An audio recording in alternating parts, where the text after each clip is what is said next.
So I got a comment the other day asking if mountains can only form on a planet that has life. The reason I got this comment is because a study came out and a few YouTube videos about this study came out saying that life on Earth has contributed to mountain building throughout Earth's history. And so this person was wondering if we can use this to look for life on other planets and moons. In other words, are mountains a sign of life? Let's start with how do mountains form on Earth? Well, mountain building on Earth today involves plate tectonics, in which plates of the lithosphere, which is Earth's crust and uppermost mantle, move around along Earth's surface, riding along the asthenosphere, the more plastic part of the mantle, and bash into each other and separate apart in both compression or convergent boundaries, as well as divergent or extensional boundaries, and they slide against each other in what we call shear or transform boundaries. But in terms of mountain forming, the compression type of these boundaries, the pushing together of these plates, is what forms mountains. Essentially, the crust pushes against each other and it builds this thicker part of the crust, which causes this higher, land that we call mountains. It's that simple. But global plate tectonics wasn't even a thing on Earth until about 2.5 billion years ago. And Earth is 4.5 billion years old. So that's almost half of Earth's lifetime that didn't involve plate tectonics. And I talk about this in my tectonics versus plate tectonics video, which I will link up to the top right if you're curious and hearing more about what was happening tectonically on Earth before plates formed. But we'll get more into were there mountains before plate tectonics later in the video. The point is, plate tectonics began around 2.5 billion years ago, and around this same time, 2.5 to 1.8 billion years ago, there was a great increase in organic carbon production and burial. In other words, life, specifically, mostly cyanobacteria, had become so prolific and globally widespread by this time that they started producing a lot of organic carbon that became preserved in the rock record. Not only is this indicated in the rock record by the drastic increase in organic deposits at this time, but also the GEO, or Great Oxidation Event, occurred at this time, 2.4 to 2.1 billion years ago. The Great Oxidation Event marks a period in which oxygen concentrations rose dramatically because cyanobacteria were photosynthetic and they were becoming so widespread and prolific, they were producing all this oxygen, and it finally began to build up in appreciable amounts in the atmosphere and oceans. After the GEO, cyanobacteria became even larger and developed sheaths, or more biomass, just bigger bodies, increasing the mass of carbon that was being produced. These larger cells settled through the water column faster, allowing for more carbon burial, and because few organisms had evolved by this point to decompose the organic carbon that was being produced and settling to the sea floor, more organic carbon was buried and preserved. In other words, the organic carbon content of rocks this old are even higher than those today, because now we do have organisms that decompose that organic matter and convert it back to CO2 and recycle it back into the food chain. But back then, there was this huge spike in organic carbon production, burial, and preservation in the rock record. And this spike in organic carbon deposition lines up with a spike in mountain building that occurred around 2 billion years ago. Orogeny is a term we use for mountain building, so you'll see orogeny or origin used in these figures. But we know that correlation doesn't mean causation. So are these two things even related? Is the increase in mountain deformation and mountain building at the time related to the increase in life and organic carbon being produced? Or are they completely separate events that coincidentally overlap in timing? Well, it's been hypothesized that organic carbon deposits, specifically graphite within the crust, allows easier deformation of the rocks by lubricating fault surfaces.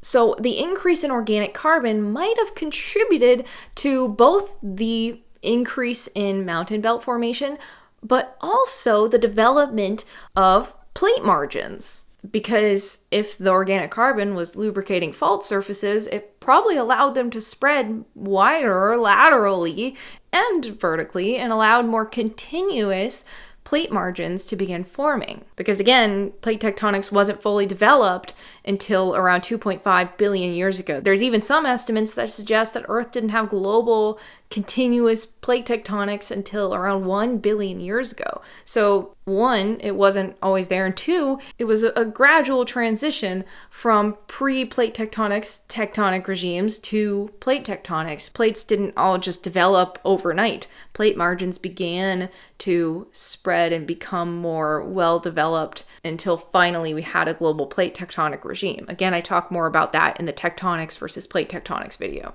But what is some evidence that we have that ties the organic carbon deposits that were formed around 2 billion years ago to these mountain ranges that were forming around 2 billion years ago? Well, we can see that the deformed rocks within at least 15 of 20 Paleoproterozoic mountain ranges, that is, mountain ranges around 2 billion years old, contain graphite. And graphite is just altered organic carbon deposits, which actually has even higher organic carbon content than unaltered organic carbon deposits. And not only can we see that these mountain ranges contained graphite, but we can measure the isotope signatures, the geochemistry, of that graphite and see that its carbon isotopes are consistent with having come from life, organic carbon, rather than an abiotic source. This is because photosynthetic life, plants, cyanobacteria, algae, they all take up preferentially light carbon isotopes, carbon-12, over carbon-13, which creates a light carbon isotope signature or carbon-12 enriched carbon isotope signature within the rocks that they form. And this isotope signature is typically preserved even through alteration to graphite. And I talk more about this isotope preference and how it creates these signatures and how we can look for these signatures in my carbon isotope video, which I'll link up to the top right for you. All that is to say, these mountains that formed around 2 billion years ago during this peak in mountain building contained very organic matter-rich content that was originally produced by life. So life, in a way, contributed to this peak in mountain building. And due to the incorporation of this graphite into these mountain ranges, a lot of that organic carbon became locked in the geosphere, which has continued to drive mountain building ever since.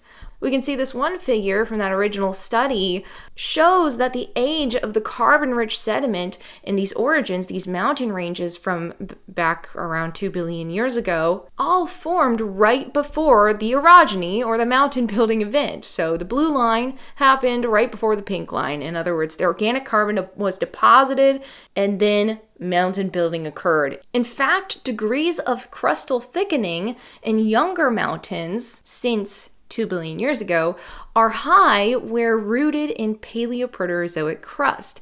For example, the Himalayas. Because this mountain building event involved Paleoproterozoic crust, 2 billion-ish year old crust that contained this old graphite, which helped lubricate the fault surfaces within the crust, it formed bigger, thicker, higher mountains because of this organic carbon contribution. So what does this all mean? Did early life on Earth cause mountains to begin forming?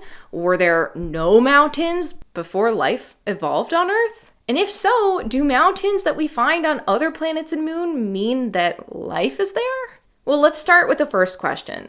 Did early life on Earth cause mountains to begin forming?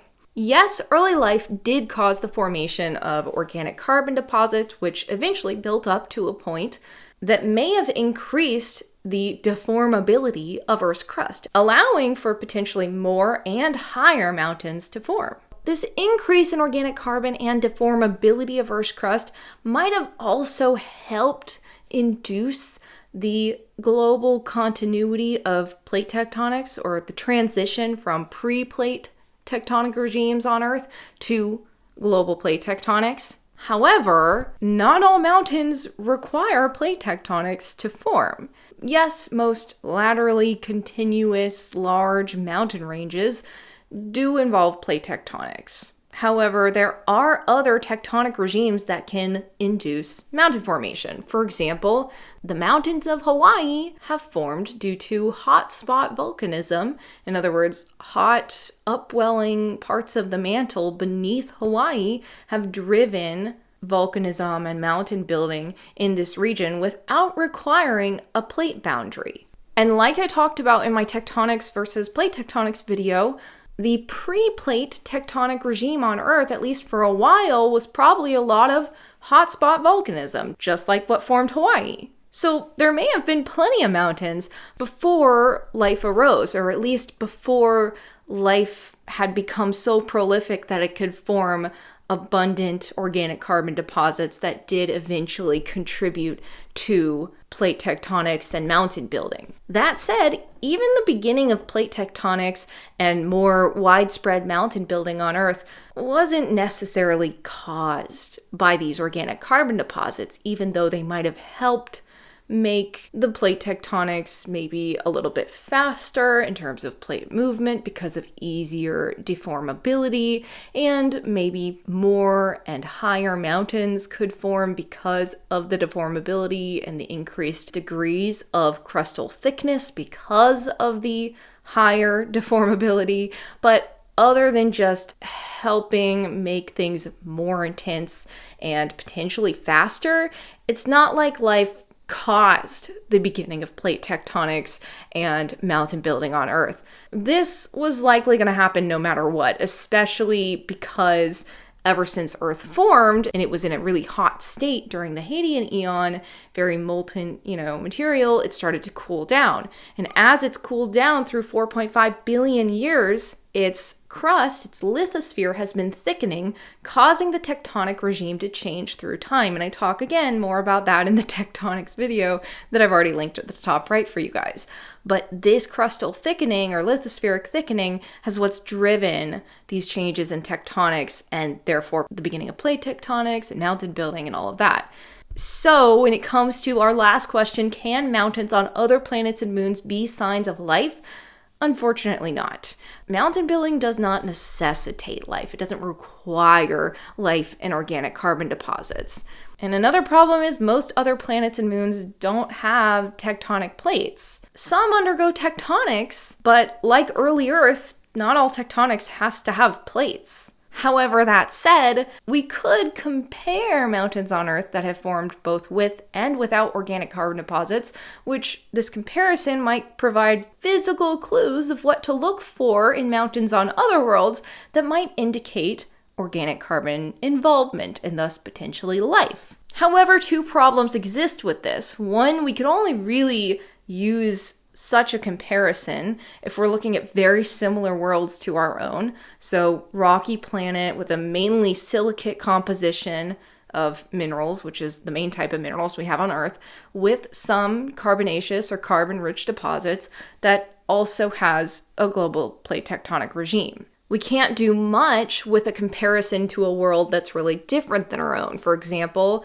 Enceladus, Europa, all these icy moons of Jupiter and Saturn that might have liquid water oceans underneath their ice crust, their tectonic regimes, even if they have some sort of ice plate tectonics, is in ice, not silicate rock. So any mountains that might form in that ice crust are going to be very different physically than on Earth, and it's going to be very hard to compare with Earth. So we would have to compare this on a silicate world. And the second problem is that organic carbon doesn't necessitate life. This is probably the biggest nail in the coffin of this video. There are organic carbon-filled worlds like Titan, a moon of Saturn, that has essentially a water cycle like our own on its surface with rain, clouds, vapor in the atmosphere, and ice on its surface. However, it's not water, it's methane. It's got frozen methane, liquid methane lakes, methane rain, methane in the atmosphere. It's got methane everywhere and other organic molecules on its surface, within its surface, and we don't know if it has life. Organic molecules don't technically mean life because they can form abiotically. So no, mountains can't act as a signature of life on other worlds, nor can organic carbon for that matter. So we would really have to look closer, unfortunately. However, given that Earth is the only known planet to have both active plate tectonics and extant or living life, is this just a coincidence? Or is there some sort of link between life and plate tectonics? So essentially the question in this video was, mountains don't necessarily require life, but does plate tectonics? Or is it the other way around? Does life require plate tectonics? And that is what I'm going to be talking about in my next video. So if that video is out by now, I will link it up on the screen somewhere for you to check out. If it's members only right now, don't worry, it'll come out for everybody in like a week or less-ish. And with that, guys, my references are linked below as always, and I will see you guys in my next one. Bye!